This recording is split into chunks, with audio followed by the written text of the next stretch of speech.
Okay, I'm a little drunk just to start this off. Should I play fives real quick? No, don't play fives. One of us has to remember what the fuck happened in this episode.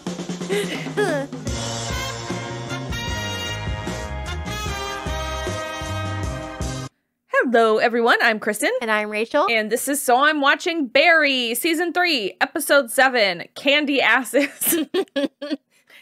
And it was such a throwaway comment, too, for the name of this episode. Yeah. They usually are. I mean, last week's was called 710N, and I think it's just because he was on the 710 going north on the motorcycle. Yeah, but I feel like that, I just kind of felt like, oh, no, that makes sense. This was like, bunch of candy asses. Talking about the war camp people in Nam. Oh, sure. Yeah. Sure. Regardless. Okay, where do we want to start? Why don't we start with NoHo Hank? Okay, NoHo Hank has been, well, he's walking around Bolivia. In a LA Dodgers cap, which I think if he's in Bolivia, that's your first. Oh, yeah. Everything about him says, I'm not from here. I'm not from here at all. And so he just like stares down this man while he equips a poison dart. A blow dart. Blow dart. Yeah. There you go. And he shoots it at him. He goes, yes, that's what I thought you were going to do. But I didn't want to say anything because I didn't want to be rude. And then he just like falls down. And so he is captured by Elena and her men, and Akmal and Yandar are also there. So that's getting fun. Like hella tortured. Getting a little tortured. Yandar almost has one arm free from the handcuffs. Mm-hmm. And then he's going to free Akmal, and then they're going to come for... This is stupid. And then they're going to come for NoHo Hank. Fucking Homelander just laying down with those... I thought it was like laser eyes. I thought it was some kind of like pew, pew. What's it called? A tableau? Yeah. I can't stand him up, so it's just gonna sit there. Yeah, so then they're gonna come for Hank, and then they're gonna try to escape. These guys are still so loyal to Hank. Well, because he's got a heart of gold, and I feel like he makes it nice. He does. Okay. And for everything else that is so terrible, because it's like you're doing crime day in and day out. Like I'm sure these people have committed like horrible atrocities. Yeah. But Hank makes it nice. So he does make it nice. He takes them on tours of Los Angeles, and he does have a heart of gold. He will always get babka. He will always give it 2 babka. Yeah. 2 babka. 2 babka. Maybe even 3 if we're feeling fancy. But at the same time, he's like such a bad gangster. Like he's such a bad criminal that like I feel like I'm still surprised that they're sticking with him so hard. I think maybe it's like they feel like they should protect him. Okay. Like he is so good at like pulling the team together, except that one time when they were on the bus and they were totally going to leave him on the bus. Yeah. Mm-hmm. I kind of get it. He's the marshmallow fluff that holds the Rice Krispies together. Okay. You know, he makes it nice. Fair enough. So that is essentially where we leave him at this episode. He's there. He's like waiting for them. He looks so scared. I'm sad. He is ill-equipped for this lifestyle. Yeah. Did we ever find out how he got into this in the first place? Is he like a second son of a second son or something? Probably. Okay. I don't think that we've ever fully gleaned why, but I'm sure it's probably something like that. Yeah, he's not suited for it. No. We should move on. Let's do Jean first. Mm-hmm. Okay, so Jean and Annie are shooting this masterclass thing. Looks great. Looks great. It looks like it's going well. It looks like it's happening. She's being a little short with him, which you're like, okay, like you're allowed to feel your feelings, but like maybe let's move over this hurdle until we get behind the scenes and she starts talking to Cheryl, her script assistant, who basically, she just essentially is like, I haven't done this in 20 years. I have no idea what the fuck I'm doing. I'm terrified. And she was like, I'm having a full panic attack. And she like forgot Cheryl's name and everything. And she was like, but I can't, like Jean can't know. Mm-hmm. So she's like, we have to do something. And so Cheryl seems to be helping her out. And then we've got a couple people at the end. Jean's agent, Tom, is back. And then there was another dude, Bob Jacobson. He's the city planner from Parks and Rec. Oh, yeah. He basically starts talking to her about, like, other projects and, like... I mean, listen, not for nothing. She did really, really well. Like, I don't think Cheryl was lying. No. You know? She was like, no, this looks amazing. Yeah. And then, because even Bob was like, you made Gene look very tall. Yeah. Which, I mean, you know what you're doing. You make your men look tall. Yeah, of course. But no, it looked super great. Tom Cruise is shorter than me. Just as an FYI. Also, his teeth used to be over here. Yes, they did. They absolutely did. There's just, you're right, there is a way to do it. And it's like, Tom Cruise generally looks taller than he is. It's the same with Mel Gibson, who they like dug a trench for Heath Ledger to walk in next to him in The Patriots so that his son wouldn't be taller than him. We don't have time to get into the self-esteem issues of short kings, okay? They are not short kings. They are just short dudes. It's not a personality trait. Just accept it. Move on. If we want to talk about a short king, it's like Joe Jonas is a short king. Tom Holland is a short king. You know who's a short king? Henry Winkler. Henry Winkler is a short king. Because he's got all the chutzpah. Actually, I don't know how tall Henry Winkler is. Let's look that up really quick. 5'6". He's tall as me. He's littler than me too. Wow. I love that you say that. I'm 5'6" on a good day. We're right there. I'm 5'7". Whatever. Congratulations. Okay. Anyway. Moving on from that, I say we go to Sally. Oh, boy. Okay. She is just the worst. Okay. And I keep thinking of it, and I'm saying it in the voice of the guy from the Lego movie. You were just the worst. So, okay. Were you the one I was talking with the other day that said Natalie was terrible? Or was that someone else? I can't imagine who else I would have been speaking to that said Natalie was also terrible. It was not me. Because I don't think Natalie is terrible. I just think Natalie she's an LA person. She wants her comeuppance. Exactly. I have no clue who I was talking to. Regardless, Sally is working in the new Medusa's room, and the showrunner is trash. Here's the thing: is Sally is correct. Yeah, she is. Sally's one because the showrunner he's like, we got any notes on the script, and everybody's like, oh my god, no, it's brilliant, blowing total smoke up his ass, and Sally's like, I have some questions, and she's like, so they go on this date, and the snakes keep falling out of her hat, and she turns him to stone, but she's still horny. So she sucks and then bites off his dick. And to me, even then, before she even said it, I was like, how is that something she would do when she's horny? Men don't understand women. I was like, so she goes through this whole thing. She was like, maybe it's about like her longing of like not being able to connect with somebody. And then she brought it up. She was like, also, why would she bite his dick off if she's horny? Mm-hmm. And he just like turns around and looks at the board like he's so confused and he can't fathom a like connection between the two. And like, I guess like this is a streaming service this is on, and we are currently watching The Boys. So I was like, why doesn't she fuck the stone-dicked man? Yeah. Like, I don't know. She could keep the dick and it would just be like a dildo. Sure. I mean, don't fuck yourself with porous stones. Don't do that. You know, Sally's totally 100% right. And as she and all the rest of the writers are leaving the room, the other writers are like, oh my God, you said all the things I would never say in a million years. And it's like, everyone should be saying that. Absolutely. That's a bad show, a bad, dumb show. It really is. So then they hear about this other new show, and they're telling her about it as they walk down the hall. And apparently the showrunner is like, really great and like cool and like hilarious. Mm-hmm. And Sally gets closer and closer and closer to the window, and it's Natalie, and she loses it. Mm-hmm. So Natalie is also treating her assistant the same way that Sally was treating her.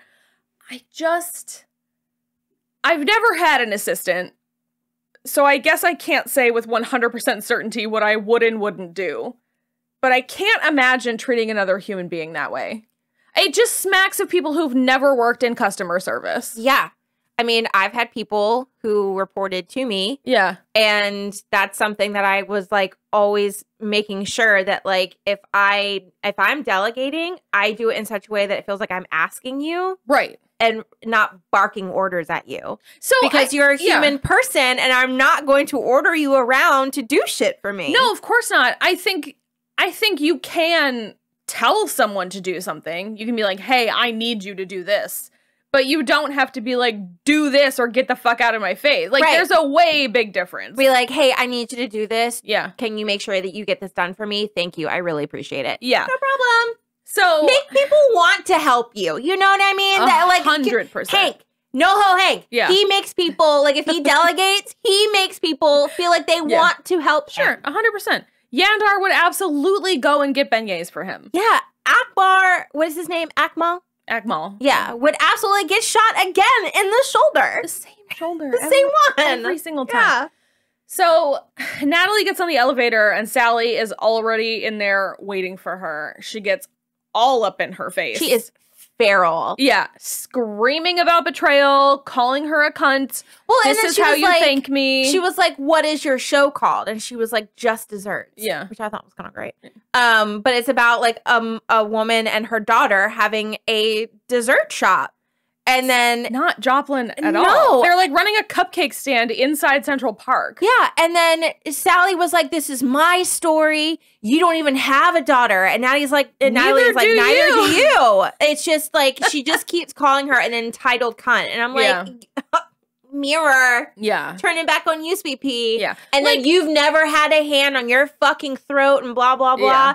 Yeah. And which I love when we have scenarios like this because I feel like people like to do a trauma off. Oh, and it's like, well, you've never had X, Y, and Z happen to you, so you don't know what it's like. And when you are in that space, it can feel very isolating. Yeah. But, like, you have to work through that yourself. No, 100%. Like, we were just having this conversation the other day, and I don't remember who we were talking about, but you said something about someone whose mom was dead. And I was like, my mom's dead, too. I was like, that doesn't just give you a free pass. Yeah. Like, what the hell? Yeah, I don't know. But it is like that. She is having a trauma off. She's like, well, I, like, deserve it more because my ex-husband was abusive. And it's like, that's not necessarily true. No, and also you don't get it passed just because of that. Do you know how many women experience that? How many, like, just people experience that? Like, you're not, like, I'm sorry, but you're not special. But it also, it's not even that. It's also just like, you don't,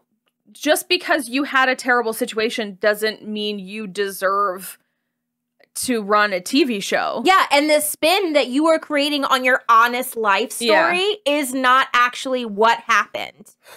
So, and she keeps talking about the honesty of it all, and it's just like, you're high on your own supply, man. No, 100%. This is not what's happening. Yeah, because even when she was making Joplin, we knew by that point that she had been lying about this like powerful moment that she had where she was like, you'll never touch me again. That didn't ever actually happen. So it's like, whatever. So, Lindsay is her agent? Yeah. Lindsay comes, so the video leaks on TMZ. It was like HDR or something, like Hollywood Drama, something. Anyway, it's TMZ. It leaks on TMZ, and Lindsay is like, you know what? Don't do anything. I'm coming over. And because Sally immediately was like, I need to post an apology. And she's like, no, wait. The thing is like, currently, Sally is nobody. Mm-hmm. So it's like, she's like barely somebody. Like, she had that really good premiere. No, but she's a nobody. In the grand scheme of things, sure, she's still a nobody. I mean, it made TMZ. So that's the only thing. She's enough of somebody to make TMZ. Fair enough. Okay. But even regardless, she's not enough of somebody that like people are going to be clamoring for an apology. If she literally just sits it out for 1 year, she'd be fine. But instead, she makes an apology, and Lindsay is like, what the fuck did you do? And she was like, it's the truth. It's the truth. Because it wasn't even an apology. No. It was like, I'm sorry, but... Yeah. And explains all the reasons why she's not sorry. And she also was like, but also there's some people who will just stab you in the back. And it's like, Natalie didn't do that. No, like, she didn't. She got approached on the side. Like, Natalie wasn't even her assistant anymore. Mm-mm. They, like, quit working together. And then Natalie got offered another show. And I don't know. It's just, I don't know. Yeah, I mean, it's also, what's with all these lead actress / showrunner positions? I have no idea. That's very uncommon. Yeah, I don't know. Maybe it's like the world they want to see. I mean, I would love to see it. It's very like uncommon. how Schitt's Creek doesn't have homophobia in it. Sure, Just yes, like, I love it, but it's not real. No. So anyway, Sally unhinges her jaw again. Oh my God. And basically is like, just keeps the tirade going about how it's all fucking stupid and everything sucks and like. Well, and she was just, because Lindsay was like, I have to drop you. Yeah. And she was like, fine, I don't want liars representing me anyway, as she's backing into like a pitch black room. I thought that was interesting because she, I mean, obviously she's being sucked back into the dark side. Of course. And, you know, so she's just like, I don't know. But I'm with you, though. I absolutely thought somebody was going to be in the room. Well, because all of these people had that address to come and find Barry. So I thought they were just waiting for Lindsay to leave to steal Sally to, like, try to find Barry. Regardless, I do like the metaphorical nature of it, of her getting sucked back into this, like, darkness of, you know, like a struggling actress in Los Angeles. That sucks. That is basically the end of that, where we leave that. So we don't know. And oh God, meanwhile, as she's ranting, you can still hear her apology video playing on the laptop. Asking for people to tell their stories in the comments. It's like, ew. So you're also trying to make your own apology a more viral moment. Yeah. And trying to get engagement on the apology. Gross. Don't do that. Super gross. So, okay. Circling around, getting closer to Barry, we have Fuchs, who meets up with Jim, Janice's father, and they get in the car. They go for like a drive, and Jim, what is he telling a story about? He was in the Air Force and he was in Vietnam and he crashed and was captured, and then he talked his captor into killing himself. Okay. And then Fuchs was trying to explain away about how, well, that's circumstantial. I mean, he was a warden in a prisoner camp and probably a bad day. Yeah. And then he told a story about how he told his cousin Don that he made bad flapjacks or whatever, and then he went outside and hung himself. Like, okay. So now we're having a mental breakdown off. Like I forced someone into killing themselves off. Sure. Weird.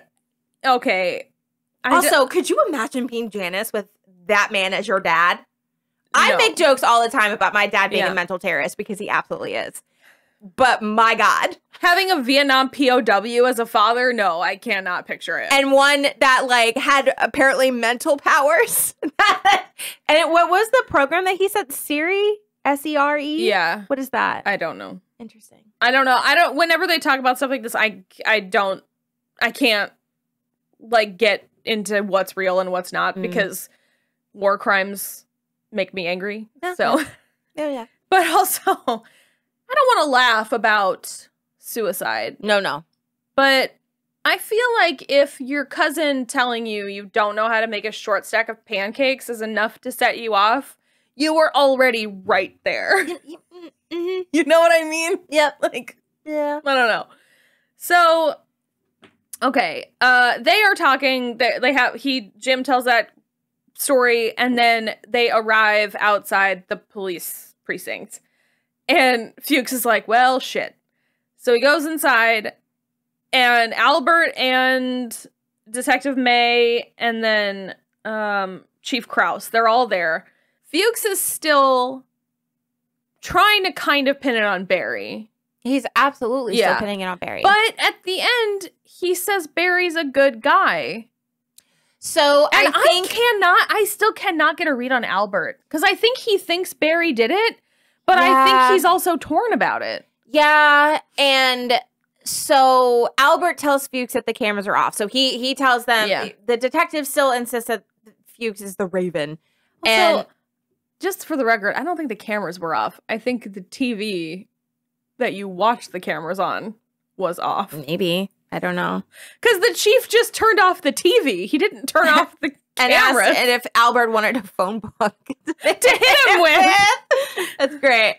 But so I'm with you on, like, I can't exactly get a read on Albert. Yeah. But part of me, just because of the experiences I've had with some people, I feel like it's very much kind of like look out for your own type of thing. Okay. But or does he like owe him a life debt because Barry saved his life? Maybe. But so Fuchs explains that he is Barry's manager. That like he spun Barry's particular talents into a very lucrative job. Yeah. And so I think this is where I'm kind of like, I don't really know what side Albert is on. But so when Fuchs explains what happens to Chris in very vague terms, it seems to send Albert. But so because he basically was like that kind of guy who didn't see action. Why would he have PTSD so bad he killed himself with a wife and a kid? But so when Fuchs says Barry's a good guy, so then why are we not then mad at Fuchs? Because Fuchs basically said, I spun this guy into doing unthinkable things. Yeah. So Albert runs out of the interrogation room, tells May and Krause that they can interview him if he wants to, grabs his gun out of his file cabinet, and then clears the chamber and puts it in his holster and then walks out. Yeah. Oh. I'm not sure. I can't decide. Yeah.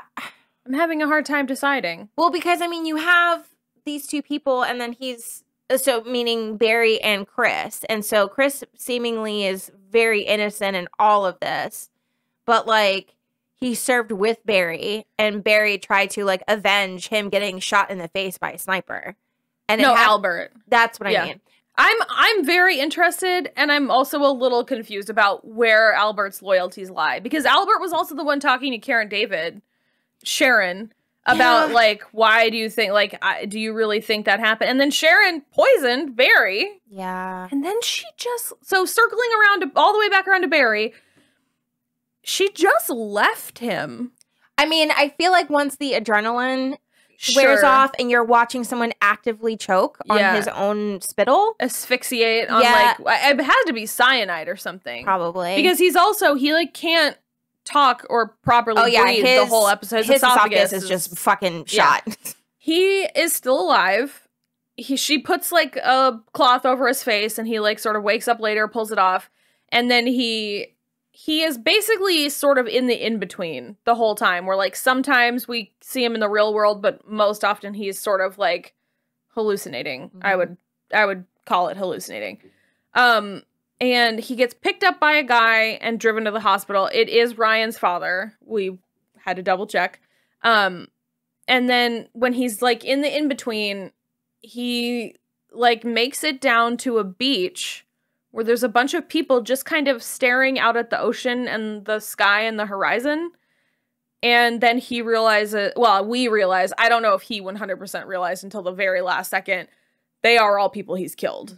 All, because he sees Chris and he sees Goran, and a bunch of other people. Fernando. What was the lady Bolivian's name from last season? Was she Bolivian? No, she was.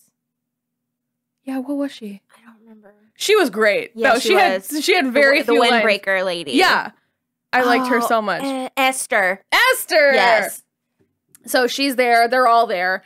And it gave me, I know we've talked about this, like, off camera, but it gave me The Great Divorce vibes, that book by C.S. Lewis about purgatory. Basically, it starts, like, the way that this was shot, all the coloring, that's what it looks like in my brain, where it's very gray and everyone's waiting at a bus stop. Okay. Yeah, and it was kind of like people he thinks that he knows, but he's not really sure, and it's all very dreamlike. Well, because he tries to wave at Chris, and Chris is, like, confused. He's not angry. He doesn't seem, but he's confused. And he, like, doesn't looks get it. like to see if he's waving to somebody behind him, and then he was like, It's very interesting. Fucking Bill Hader directed this episode again. The audacity. Sir. Dude. So good. Killing me. So, in between these beautiful moments at this purgatory beach, Ryan's father has a conversation with him about how he's, like, still imagining all of these moments. He imagines himself talking to Ryan every day in his office. Ryan's father picks him up and drives him to the hospital. So they're in the hospital parking lot. Yeah, but they don't go for inside hours. Or anything. Yeah. Like, it becomes dark while they're still sitting there. And he talks to him, and he talks about how he misses his son. He, like, can't get over it, and, like, he imagines full conversations with him during the day from his bedroom to the office and stuff. And then Barry kind of goes out of it again. And when he comes back in, he's on a gurney getting wheeled into the hospital, and Ryan's dad has killed himself in the parking lot in the car. Boy. I mean, he is semi-wanted and he is going to be in a hospital. When they find out he's wanted, they're going to handcuff him to the bed, so he's not going to be able to get out. Yeah. I'm very interested. Me too. And when the episode was over, both me and Kristen were like, that was a short episode. Yeah. But apparently it was a little long. No, yeah, my husband said it was actually kind of a long one. Yeah, I wanted more. I thought we weren't done. Yeah, I didn't think so either. I thought Albert was going to make it to the hospital in this episode because there's only one episode left, and now I don't know what to think. Well, and so the preview for the next one is basically at Barry's killing field where we started the season. Okay. Where, like, you can't forgive Jeff or whatever. Yep. And so there is a body in a bag, and there is a hole, and then someone goes to stand up in that, but we can't see who. And I did see that the next episode is called Starting Now. Yeah. So is it going to be Albert in the bag? I don't know. Because that would be crazy. How, though? I don't know. The fact that Barry did not asphyxiate, it is beyond me because he was on his back and then also had that towel or whatever across his face. Like, if this was real life, he would have 100% aspirated. Silly, Rachel. He's been building up a tolerance to iocane powder. I mean, good for you, I guess. But, like, wow. Okay, so we do have a season 4 coming.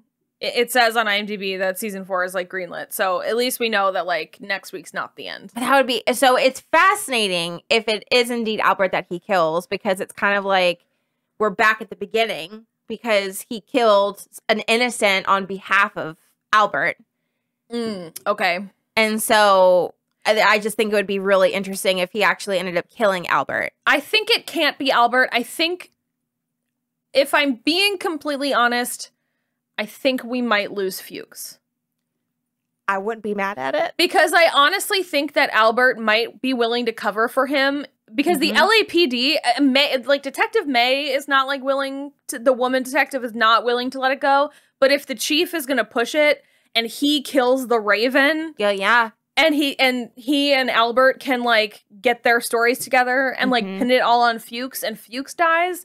That's how we go forward to a season 4. Yeah. Otherwise, season 4 is going to be half just, like, Barry getting tortured. Yeah. For information. I don't want that. And in the preview for next week, the hole is further up from where Jeff and his friend were in. So it would be interesting if, like, somehow someone kills Fuchs and then randomly, like, happens to just show up where Barry has, like, buried other people. That'd be very fascinating. I am very, very excited. I'm very excited for the next episode. So I think that is mostly it. It was really good. Yeah. I can't wait for the finale. And then I really hope it's not like 3 years again for the next season. Because this pandemic has really sucked ass for entertainment. Yeah, for real. So, all right. I feel like, real quick, I'm so sorry to cut you off. No, you're good. But so I feel like this is the first show that we have watched in this, like, since we've been covering everything, that has not felt so dour and has had the COVID effect, where because everything else we've watched, I feel like, has just been like, Jesus Christ, where it just feels like it's hopeless. So we had a lot of Jesus Christ moments, but in a different angle when we were watching The Gilded Age. Yes. The Gilded Age was fun. It was fun. Yeah. It was very like, Jesus Christ, Marianne, do you have to be so racist? Yeah. But so casually racist. Yeah. But aside from that, I think that was the first one. But then we've had like a swath of stuff. And I feel like a show like this, if we did get kind of a dour season, I'd be like, well, it is just like Barry killing a bunch of people. Yeah, but it still has been. I think that's okay. Again, we've talked about it before. I think that is what is important about having somebody with a comedy background involved. Because I think Bill Hader, specifically as a person, understands that, like, when you're in the middle of dark shit, you don't always want more dark shit. The antithesis of a trauma off is that you spin your trauma into humor. Yeah. Because it's like, me and my brother send memes to each other all the time where it's just like, are you normal or are you funny? Yeah. Like, yeah. 100%. And because it's like, it doesn't serve anyone to just like throw your trauma at them. Like, make a funny aside or just like spin it. I mean, still go to therapy, absolutely. But like, if you can make it fun, if you can make it fun, make it fun. Yeah. And so I feel like because probably Bill Hader, like, has some demons, he knows how to spin it. Yeah. I fully agree. The show was so good. Also, on HBO Max, just got greenlit for a second season. Please watch Our Flag Means Death. Yay! I have to go back and watch the first season. The cutest shit you've ever seen. It's so funny. It's so gay. It's Taika Waititi plays Blackbeard the pirate. It's fucking incredible. Just watch it. It's so good. So. No, I will watch it. I promise. Yeah. Cool. All right. We'll be back next week. Bye.